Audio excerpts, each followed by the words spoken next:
En automne 1823, dans la petite bourgade de Millbrook, nichée entre les collines du sud-est de la Pennsylvanie, un malaise grandissait.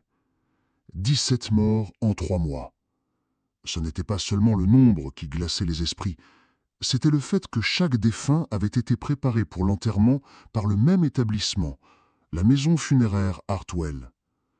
Dans cette Amérique encore jeune, où les villages vivaient isolés des grandes villes comme Philadelphie, New York ou Boston, la confiance entre voisins était une véritable monnaie. On confiait ses enfants, ses récoltes et même ses morts aux familles que l'on croyait honnêtes. Et les Hartwell semblaient incarner cette honnêteté presque biblique.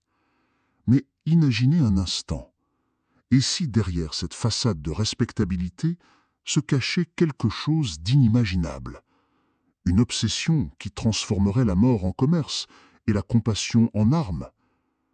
Une famille modèle, en apparence. Les Hartwell étaient arrivés à Millbrook en 1801. Ézéchiel, le patriarche, avait acheté une vaste bâtisse de pierre à la sortie du village et y avait fondé le premier salon funéraire de la région. Avant eux, les habitants préparaient leurs proches eux-mêmes ou faisaient appel aux menuisiers pour construire un cercueil rudimentaire. Au début, certains se méfiaient de cette approche professionnelle de la mort. Mais Ézéchiel avait su gagner la confiance des villageois. Gestes mesurés, prix juste, respect scrupuleux des rites. Sa femme Martha apportait des tartes aux familles endeuillées. Ses fils Josiah et Caleb participaient aux corvées collectives. Et la benjamine Rebecca, 19 ans à peine, avait ce sourire tendre qui apaisait les larmes des veuves. Bref, aux yeux de tous, la famille Hartwell représentait la vertu protestante dans ce qu'elle avait de plus pur. Et pourtant, l'histoire que je vais vous raconter vous fera peut-être regarder différemment les maisons de pierre anciennes, celles que vous croisez parfois dans nos propres villages en France. Qui sait ce qu'elles ont abrité? Une Amérique en mutation. Nous sommes dans les années 1820, une époque de bouleversement. Tandis que l'Europe se remet à peine des guerres napoléoniennes, l'Amérique cherche son identité. Les villes grandissent, les canaux se creusent, le commerce s'étend. Mais les hameaux isolés comme Millbrook vivent encore dans un autre temps, un monde de champs, de bois et de silence. Ces villages fonctionnaient comme de petites familles élargies. Tout le monde se connaissait, chacun comptait sur son voisin, un climat idéal pour une prédation invisible. Parce que lorsque la confiance est absolue, qui penserait à soupçonner? Le 1er août. Le 15 octobre 1823, un médecin itinérant, le docteur Samuel Harrison, vint à Millbrook pour son inspection annuelle. Sa mission officielle, vérifier l'état sanitaire, prévenir les épidémies, contrôler la qualité de l'eau et examiner les pratiques d'enterrement. C'était la loi en Pennsylvanie depuis les récentes crises de choléra. Chez les Hartwell, tout semblait impeccable. Matériel moderne, locaux propres, accueil chaleureux. Pourtant, quand Harrison demanda à examiner 3 corps en préparation, il nota des détails qui firent naître en lui une angoisse glaciale. Sur le cou d'Eleanor Fairchild, une veuve de 68 ans, il distingua des marques d'étranglement. Josiah, le fils, expliqua d'une voix tremblante qu'il s'agissait de bleus post-mortem dus à une mauvaise position lors de l'embaumement. Vraiment? Sur Marcus Webb, un fermier robuste de 42 ans, déclaré mort d'une crise cardiaque, le docteur trouva de petites perforations nettes dans la poitrine. Ézéchiel parla d'un accident avec des outils agricoles, mais les blessures étaient trop précises pour être le fruit du hasard. Enfin, chez Mary Patterson, une jeune mère de 2 enfants soi-disant morte d'une fièvre, Harrison découvrit des traces de poudre blanche autour de la bouche et sous les ongles. De l'arsenic, n'en doute, un poison courant, mais rarement accidentel. À ce stade, il n'avait encore que des soupçons. Mais vous, qu'auriez-vous fait à sa place? Fermer les yeux pour ne pas troubler la paix d'un village, ou regarder en face la possibilité que toute une famille respectable soit en réalité un clan de meurtriers? Des regards qui en disent long. Ce soir-là, Harrison sentit un malaise nouveau. Chez les Hartwell, l'atmosphère avait changé. Plus de sourires, mais des regards froids, presque carnassifs. Martha, la mère, l'observait depuis la cuisine comme une ombre prête à bondir. Même la jeune Rebecca, supposée si innocente, le fixait avec une intensité qui glaçait le sang. Le médecin comprit qu'il n'était plus simplement un inspecteur en visite, il était devenu un intrus, un témoin de trop. Rumeurs et confidences. À l'auberge du village où il rédigeait son rapport, des habitants vinrent chuchoter. « C'est étrange, docteur. Mon oncle était solide comme un chêne et il est tombé malade du jour au lendemain, juste après les visites de Madame Hartwell. Ma mère se portait bien jusqu'à ce qu'elle accepte leur soupe. 3 jours plus tard, elle n'était plus de ce monde. » Ces témoignages accumulés tissaient une toile sinistre. Derrière la réputation impeccable des Hartwell, on distinguait une logique froide. Choisir les personnes seules, fragiles, vulnérables, les approcher de douceur, offrir aide et réconfort, puis accélérer la fin. Une découverte cachée. Harrison voulut en avoir le cœur net. Dans la cave des Hartwell, il remarqua des bocaux remplis d'organes humains soigneusement conservés. Ézéchiel parla de « études médicales », mais certains morceaux étaient encore frais, découpés avec une précision chirurgicale. Puis, entre des tissus funéraires, il aperçut un carnet de cuir, un journal. Caleb, le cadet, s'interposa aussitôt pour lui l'arracher des yeux. Le médecin n'eut le temps de voir qu'une page, mais ce qu'il lut suffit à le hanter. Noms de villageois, notes sur leur santé, leur fortune, leur isolement, comme une liste de targets potentiels. Et vous, imaginez-vous à la place des habitants de Millbrook. Une famille que vous voyez chaque dimanche à l'église, qui partage vos repas, qui pleure avec vous lors des enterrements. Pourrait-elle vraiment être le visage du mal? La suite de cette histoire, je vous le garantis, dépasse tout ce que l'on peut concevoir. Et ce n'est que le début. Le docteur Harrison, bien qu'habitué à la souffrance et aux maladies, n'avait jamais ressenti une telle tension. Ses mains tremblaient légèrement lorsqu'il rédigeait ses notes à l'auberge de Millbrook. Il se savait observé. Chaque fois qu'il levait les yeux vers la fenêtre, il croyait distinguer une silhouette immobile dans l'ombre de la rue. Était-ce Josiah ou Caleb? Ou son imagination déjà tourmentée? Un village aveuglé par la confiance. Le lendemain de son inspection, Harrison tenta de sonder quelques notables du village. Tous lui répondirent de la même manière. « Mais les Hartwell, mais ce sont des saints, docteur. Ils n'ont jamais refusé leur service, même aux plus pauvres. Vous ne trouverez pas famille plus généreuse dans toute la Pennsylvanie. » Comment convaincre des gens que leurs bienfaiteurs pouvaient être des prédateurs? En France aussi, dans nos campagnes du XIXe siècle, certains notaires, prêtres ou médecins jouissaient d'une aura telle que nul n'aurait osé les soupçonner même face à l'évidence. C'est exactement ce piège qui tenait Millbrook captif. La confiance. La confidence inattendue. Ce soir-là, alors qu'il songeait déjà à quitter le village au plus vite, Harrison fut approché par un vieillard voûté, aux yeux jaunes et au pas hésitant. Il se présenta comme Thomas Creed, le père de Martha Hartwell. « Docteur, je sais ce que vous avez vu, » murmura-t-il, haletant, derrière l'écurie de l'auberge. « Vous savez ?»« Oui, les marques, les poisons, le carnet. Vous n'avez encore rien compris. Ce que vous croyez soupçonner n'est qu'une fraction de la vérité. » Creed révéla alors qu'il avait été lui-même lentement empoisonné par sa propre fille et ses petits-enfants, utilisés comme cobayes pour leurs expériences. Mais il avait appris à reconnaître les symptômes, à contrer les doses avec certaines infusions, et surtout, il avait observé. Imaginez la scène. Un vieil homme qui avoue que sa propre famille est un clan de meurtriers méthodiques, qu'il vit depuis des années dans la peur et que sa seule chance de salut est de trahir son sang. De la profanation au meurtre. Selon Creed, les crimes n'avaient pas commencé par hasard. Les Hartwell s'étaient d'abord adonnés au pillage des tombes, bijoux, dents en or, vêtements funéraires, revendus loin du village. Puis, un soir de 1807, en voulant dérober un malade encore en vie, ils avaient provoqué sa mort. La facilité avec laquelle la communauté avait accepté l'explication de maladie avait été pour eux une révélation. Dès lors, ils avaient perfectionné leur art macabre. Chaque membre avait un rôle. Ézéchiel, le patriarche, organisait et décidait.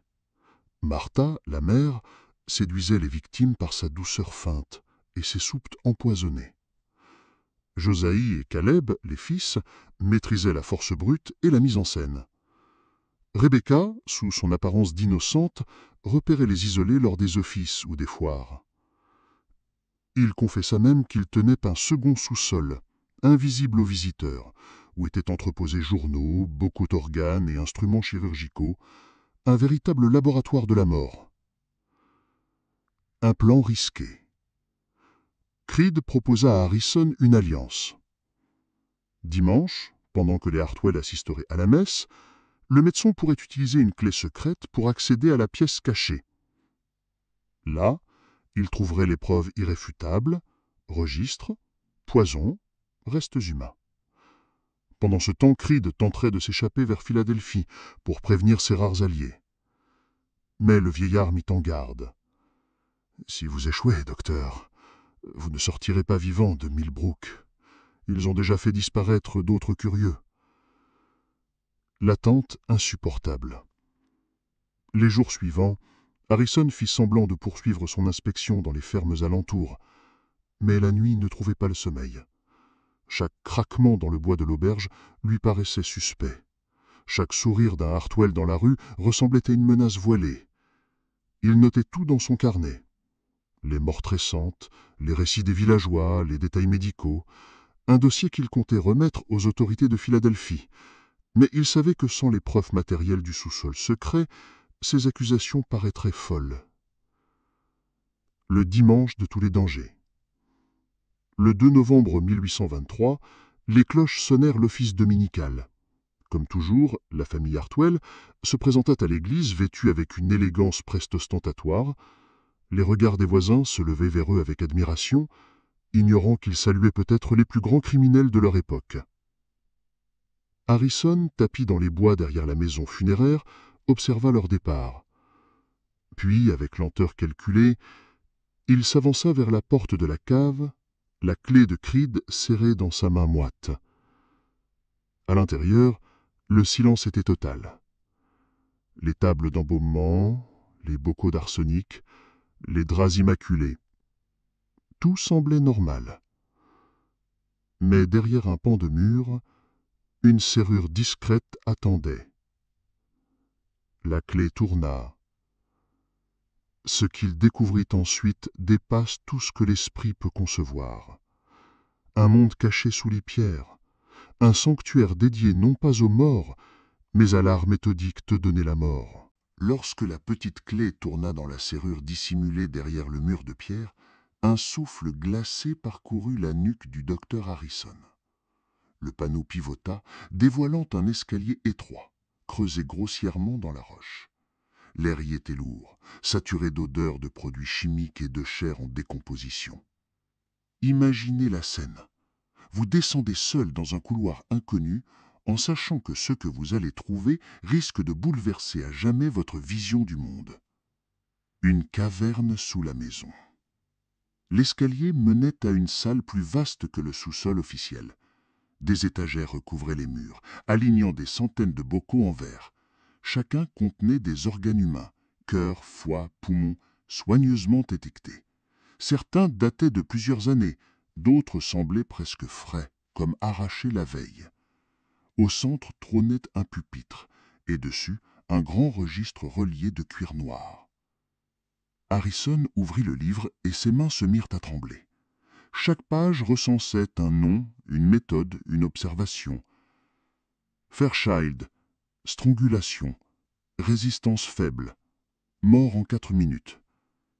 Webb, perforation thoracique, convulsion prolongée.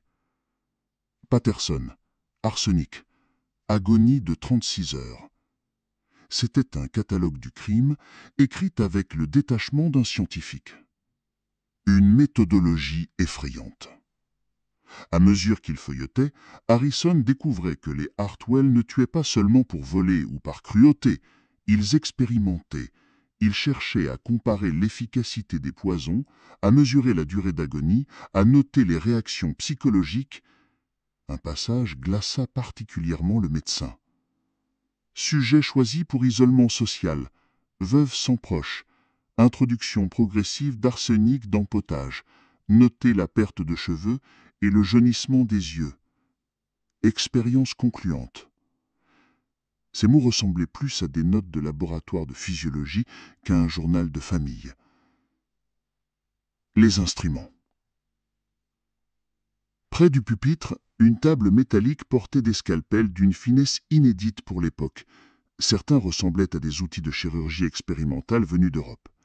Harrison pensa à ces anatomistes français du siècle précédent, comme Bichat ou Cuvier, qui avaient disséqué pour comprendre la vie. Mais ici, l'objectif n'était pas la science, c'était la maîtrise totale de la mort. À côté, des fioles contenaient de la belladone, du cyanure, de l'opium concentré. Un arsenal de poisons soigneusement rangé.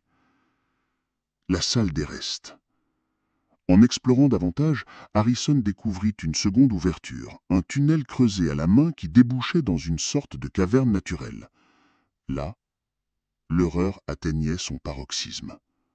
Des dizaines de corps en décomposition reposaient sur des étagères de pierre comme dans un ossuaire improvisé.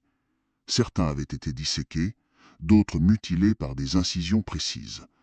Des vêtements, des bijoux et même des bottes militaires traînaient çà et là, preuve que les victimes n'étaient pas toutes de Millbrook, peut-être des voyageurs de passage. Imaginez-vous à sa place, seul, une bougie à la main, devant un charnier organisé comme une bibliothèque macabre. Le temps presse. Absorbé par ces découvertes, Harrison perdit toute notion de l'heure. Ce furent des voix, lointaines, mais reconnaissables, qui le ramenèrent à la réalité. Les Hartwell. Il rentrait déjà de l'église. Le médecin rangea précipitamment ses notes et chercha une issue. Il repéra une ouverture au fond de la caverne, un tunnel creusé à la main qui débouchait dans une sorte de caverne naturelle. Il s'y engagea, tandis que les voix résonnaient plus fort derrière lui. Une chasse à l'homme. Dans le tunnel, l'air était étouffant, les murs humides. Harrison avançait à tâtons, chaque seconde convaincu que Caleb ou Joseph allaient surgir avec une hache. Derrière lui, il entendait des échos. « Docteur !» appelait une voix douce, presque moqueuse. Était-ce Rebecca? « Vous êtes perdu !» ajoutait une voix grave et menaçante. Ce n'étaient plus des funéraires respectés, mais des chasseurs traquant leur proie. Une sortie incertaine. Après ce qui lui parut une éternité, le tunnel déboucha sur une fissure donnant sur les bois. Harrison parvint à se glisser dehors, couvert de terre, le souffle court. Du sommet de la colline, il aperçut la famille dispersée dans la clairière, cherchant des traces. Leur organisation révélait qu'ils avaient déjà fait ce genre de battue. Il comprit. D'autres, avant lui, avaient découvert la vérité et n'avaient pas survécu. Une décision impossible. Harrison regagna l'auberge au prix de 1000 précautions, mais son esprit était en feu. Il avait maintenant des preuves irréfutables, des notes, des croquis, des observations, mais il savait que, sans soutien officiel, il risquait d'être pris pour un fou. Qui, dans ce petit village, croirait que la famille la plus charitable de Millbrook était en réalité une dynastie de meurtriers scientifiques. Et plus grave encore, il savait désormais que lui, Samuel Harrison, détenait leur secret. Lorsque Samuel Harrison quitta la caverne, il sut que rien ne serait plus jamais pareil. La certitude qu'une famille entière s'était adonnée à des crimes méthodiques le consumait. Mais il portait aussi une autre conviction. Désormais, c'était lui la proie. Le pacte brisé. La nuit même, il retrouva Thomas Creed derrière l'auberge. Le vieillard paraissait plus affaibli que jamais. « Alors ?» demanda-t-il d'une voix cassée. « Vous aviez raison. Ils ont un registre, un charnier, des poisons.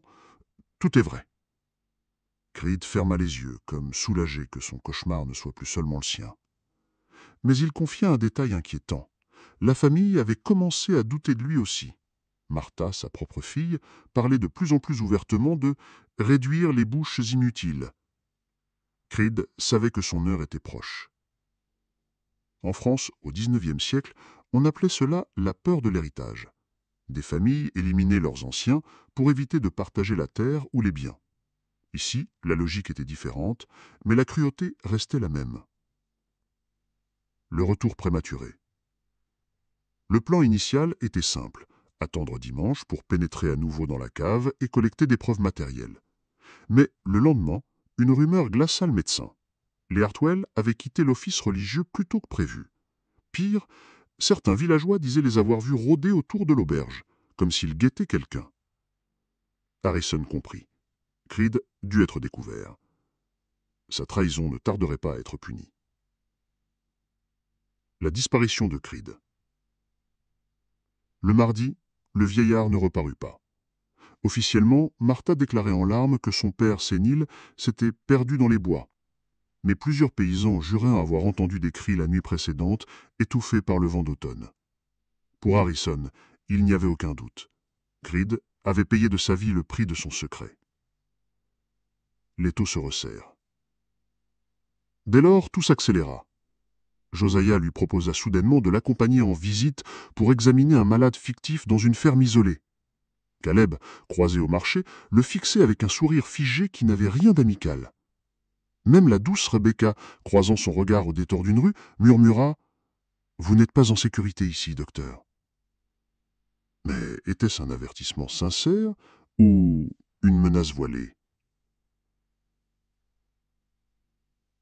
Lorsque le docteur Samuel Harrison quitta Philadelphie, son rapport à la main, il espérait encore que la justice se mettrait en mouvement. Mais les semaines passèrent, puis les mois. Aucune arrestation, aucune enquête sérieuse. Les Hartwell avaient disparu, avalés par l'immensité de l'Amérique. Et c'est là que commence la seconde partie de cette histoire, la traque d'une famille fantôme, qui change de nom comme on change de manteau, laissant derrière elle une traînée de morts inexpliquée. Les fantômes de l'Ohio. Au printemps 1824, Harrison apprit qu'une communauté rurale de l'Ohio connaissait une vague de décès étranges. Des vieillards déclarés robustes s'éteignaient soudainement. Une jeune mère fut emportée en quelques jours par une fièvre que personne ne sut identifier. Le schéma était trop familier. Harrison se rendit sur place. Mais quand il arriva, la famille suspecte, connue sous le nom de Coldwell cette fois, avait déjà quitté la région. La maison qu'ils occupaient était vide, mais des voisins se souvenaient de leur gentillesse, de leur prix modeste, de leur visite réconfortante, exactement comme à Millbrook. L'Indiana, puis l'Illinois. L'année suivante, en Indiana, le médecin retrouva les mêmes rumeurs. Une famille accueillante, installée récemment, proposant des services funéraires modernes, et bientôt une série de morts rapides. Mais là encore, les Coldwell disparurent avant que les soupçons n'aient le temps de s'organiser. L'Illinois. En 1826, ce fut l'Illinois. Un vieil homme, père de 6 enfants, mourut brusquement après avoir bu du vin apporté par une voisine bienveillante, une certaine Martha Coldwell. Les villageois endeuillés louaient sa dévotion auprès des malades. À ce stade, Harrison commençait à comprendre qu'il ne s'agissait pas de simples hasards. Les Hartwell avaient élaboré une méthode. S'implanter, séduire, tuer, puis partir avant que les soupçons ne deviennent trop lourds. Une Amérique vulnérable. Pour comprendre leur succès, il faut se replacer dans le contexte. L'Amérique des années 1820-1830 est un pays immense, en pleine expansion. Les communications sont lentes, les archives éparses, la police locale limitée. Aucun registre centralisé ne permet de comparer les morts suspectes d'un État à l'autre. En France, à la même époque, des affaires criminelles comme celle de la bande d'Orgères ou des Sœurs Papin plus tard ont choqué l'opinion, mais elles restaient confinées à une région. Ici, au contraire, la mobilité offrait aux Hartwell un anonymat idéal. Le réseau invisible. Harrison découvrit un autre détail troublant. Les Hartwell n'agissaient pas seuls. Ils semblaient avoir tissé un réseau de relations discrètes. Des aubergistes, des colporteurs, parfois même des fossoyeurs, leur signalaient des proies potentielles, voyageurs isolés, familles sans appui, malades sans ressources. C'était comme une toile d'araignée qui s'étendait peu à peu vers l'ouest. L'obsession du médecin. Les années passaient, et Harrison vieillissait, mais son obsession grandissait. Il remplissait des carnets entiers de témoignages, de croquis, de cartes reliant les lieux où la famille avait sévi. Ses collègues se moquaient de lui, le traitant de paranoïaque. « Samuel, tu vois des Hartwell partout », disait-il. Peut-être avait-il raison, mais au fond de lui, il savait. Et chaque fois qu'une veuve ou un orphelin croisait son chemin, il se demandait « Et si les Hartwell avaient encore passé par ici ?» Les murmures de l'Ouest. Vers 1835, alors que la conquête de l'Ouest battait son plein, des rumeurs surgirent jusque dans le Missouri. Une famille nouvellement installée tenait un petit salon funéraire. Là encore, les décès s'enchaînaient. Là encore, ils disparurent avant que les soupçons n'atteignent les autorités. Harrison, désormais quinquagénaire, tenta de les suivre, mais il arriva toujours trop tard, comme si les Hartwell lisaient en ses pas en avance. Imaginez cette frustration. Courir après une ombre pendant des décennies, voir l'épreuve s'effacer dès qu'on s'en approche, et sentir que vos ennemis se jouent de vous. La légende noire. À mesure que les années passaient, l'affaire prit une dimension presque légendaire. Certains affirmaient que la famille n'existait plus, que tout n'était que fantasme d'un vieux médecin obsédé. D'autres disaient que plusieurs familles d'empoisonneurs avaient repris leur méthode. En Europe, on aurait parlé de légende urbaine, mais en Amérique, sur les routes boueuses de la frontière, ces histoires prenaient un caractère effroyablement concret. L'attente d'une preuve. Pendant plus de 20 ans, Harrison garda l'espoir qu'un jour la vérité éclaterait. Mais chaque fois, elle lui échappa. Jusqu'en 1847, qu'une lettre venue d'Oregon change tout. En 1847, 24 ans après l'automne sanglant de Millbrook, le docteur Samuel Harrison, désormais vieilli et presque oublié, reçut une lettre qui fit trembler ses mains arthritiques. Elle venait de l'Oregon, ce territoire encore sauvage où affluaient des colons avides de terre. Le shérif d'une petite communauté écrivait « Docteur, vos rapports anciens m'ont conduit à comparer certains faits récents. Une famille installée ici sous le mont de Caldwell présente les mêmes signes. Décès rapide, poison, caveau secret. Nous avons agi, et nous avons découvert l'impensable. L'arrestation. Les Caldwell furent arrêtés lors d'une descente nocturne. Dans leur maison funéraire, les enquêteurs découvrirent 30 cadavres cachés, des fioles de poison, des registres détaillant chaque meurtre. Exactement comme Harrison l'avait décrit 20 ans plus tôt. Et surtout, leurs véritables identités furent confirmées. Ézéchiel et Martha Hartwell, leurs enfants, Josiah, Caleb et Rebecca. Toujours ensemble, toujours organisés, toujours meurtriers. Les aveux. Face aux autorités, les Hartwell ne nièrent pas. Au contraire, ils parlèrent avec une fierté glaciale. Ézéchiel, âgé de 73 ans, déclara « Nous avons perfectionné un art, d'autres travaillent le bois ou la terre, nous travaillons la mort. » Ils avouèrent plus de 120 meurtres, répartis sur 8 États. Ils expliquèrent leurs méthodes, leur choix de victimes, leur système de fuite. Ils se voyaient comme des pionniers, pas des criminels. Imaginez cette scène dans un tribunal. Une famille entière décrivant ces crimes comme une carrière honorable, comme si tuer était une vocation. Le sort des membres. Ézéchiel fut condamné à la pendaison. Il mourut en décembre 1847 à Salem, sans remords. Martha et Josiah suivirent le même destin quelques semaines plus tard. Caleb, jugé moins impliqué dans l'organisation mais coupable d'imprégnable assassinat, reçut la prison à vie. Il mourut de pneumonie en 1852. Rebecca, encore jeune, tenta de convaincre qu'elle avait été contrainte. Elle obtint 20 ans de réclusion. Mais elle mourut mystérieusement en détention en 1851. Le dernier face-à-face. Harrison fit le voyage jusqu'en Oregon pour assister à l'exécution d'Ézéchiel. Dans la cellule, le vieillard le salua avec un sourire. « Je suis surpris que vous soyez encore vivant, docteur. Beaucoup d'autres curieux n'ont pas eu votre chance. » Puis il ajouta avant de monter à l'échafaud, « Vous croyez que tout s'arrête ici ? Nous avons formé d'autres familles, des apprentis. Ils poursuivent notre œuvre ailleurs. » Ces paroles glacèrent Harrison. Même dans la mort, Ézéchiel semait le doute. Et si le mal s'était déjà propagé? L'impact sur l'Amérique. L'affaire Hartwell secoua les États-Unis. Les journaux en firent leur gros titre. La famille des fossoyeux assassins. Les communautés qui les avaient accueillis avec confiance découvrirent qu'elles avaient vécu des années auprès de monstres. Des familles endeuillées relurent leur passé. Combien de décès qu'elles avaient cru naturels étaient en réalité des meurtres? La confiance entre voisins se brisa. Dans plusieurs villages, on ferma les portes aux étrangers. On surveillait les notables. La mémoire brisée. À Millbrook, la maison des Hartwell resta longtemps vide. Les caves furent murées, les bois alentours évités. La petite communauté finit par dépérir, rongée par la honte et la méfiance. Vers 1860, elle disparut presque complètement, avalée par la forêt. En France aussi, certains villages ont porté des légendes noires semblables, des aubergistes empoisonneurs, des bonnes âmes qui volaient et tuaient en secret. Mais jamais à une telle échelle familiale, jamais avec cette organisation froide et scientifique. L'héritage d'un médecin. Harrison, lui, ne cessa jamais de témoigner.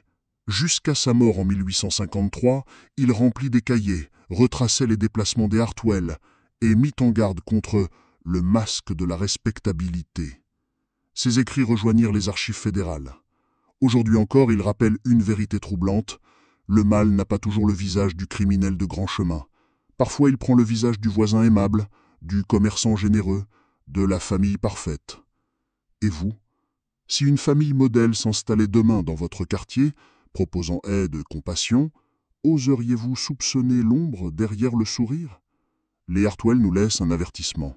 L'horreur peut se cacher dans la normalité, et parfois il faut un seul témoin courageux, comme le docteur Harrison, pour dévoiler ce que personne n'ose voir.